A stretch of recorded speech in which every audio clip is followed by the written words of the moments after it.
নমস্কাৰ, মই হিমাংশু প্ৰসাদ দাস। জয় হনুমান এই সিনেমাখন যোৱা 18 তাৰিখে মুক্তি লাভ কৰিছিলে। মই সিনেমাখনৰ পৰিচালক আছিলোঁ। সিনেমাখন আজি ৪ৰ্থ দিনত ভৰি দিলে আৰু ৪ৰ্থ দিনটোতে মই হয়তো ক'ব পৰা হৈছোঁ যে এই সিনেমাখন ব্যৱসায়িকভাৱে কোনোবাখিনিত ব্যৰ্থ এখন চিনেমা হ'বলৈ গৈ আছে, যাক আমি ফ্লপ বুলি কওঁ।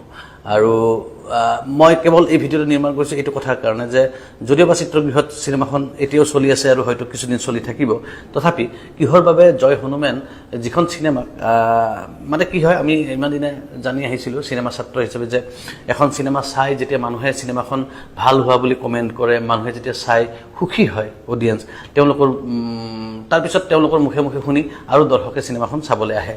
আমাৰ জয় হনুমান চিনেমাখনৰ ক্ষেত্ৰতো 100% বুলি নকওঁ, ডেফিনেটলি 100% মানুহ আমি সকলোকে চিনেমাখনে সুখ দিব পৰা বা সন্তুষ্টি দিব ডেফিনেটলি পৰা নাই, কিন্তু প্ৰায় 95% মানুহে এই চিনেমাখন যিসকলে চাইছে সকলোৱে একেমুখে এই চিনেমাখনক প্ৰশংসা কৰিছে, ভাল পাইছে, বহুত বেছি মৰম দিছে, বহুত বেছি উৎসাহী তেওঁলোকে জয় হনুমান চাই উঠি।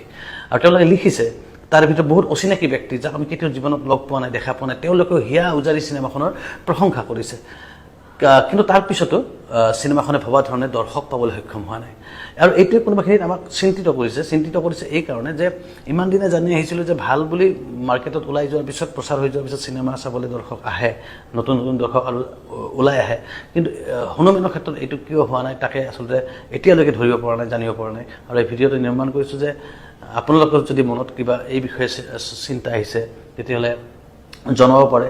যদি কিবা এতিয়াও শুধৰণি কৰিব পাৰে, কিবা প্ৰচাৰৰ ক্ষেত্ৰতে হওক বা অন্য ক্ষেত্ৰতে হওক, ৰাস্তা আছে, আমি কৰিবৰ কাৰণে চেষ্টা কৰিব পাৰোঁ। কাৰণ হনুমান চিনেমাখন এতিয়াও চলি আছে চিত্ৰগৃহত, আজি মাত্ৰ ৪ৰ্থ দিন, যদিও ৪ৰ্থ দিন, তথাপিও এই কথাই কোনোবাখিনি চিন্তিত কৰিছে, কিয়নো মানুহে চাই আহি প্ৰশংসা কৰিছে, অথচ তাৰপিছতে দৰ্শকৰ সংখ্যা যি অনুপাতে বাঢ়িব লাগিছিলে বঢ়া নাই।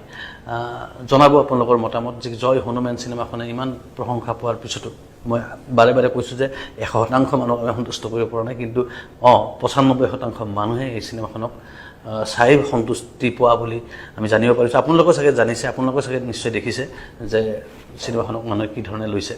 তো জানিব বিচাৰিও কিয় আৰু কিবা কৰিব পাৰি নেকি, কিয়নো হনুমান চিনেমাখন এতিয়াও চলি আছে চিত্ৰগৃহত। আপোনালোকৰ মতামত আমাৰ কাৰণে বহুত বহুত বহুত বেছি ইম্পৰ্টেণ্ট। ধন্যবাদ।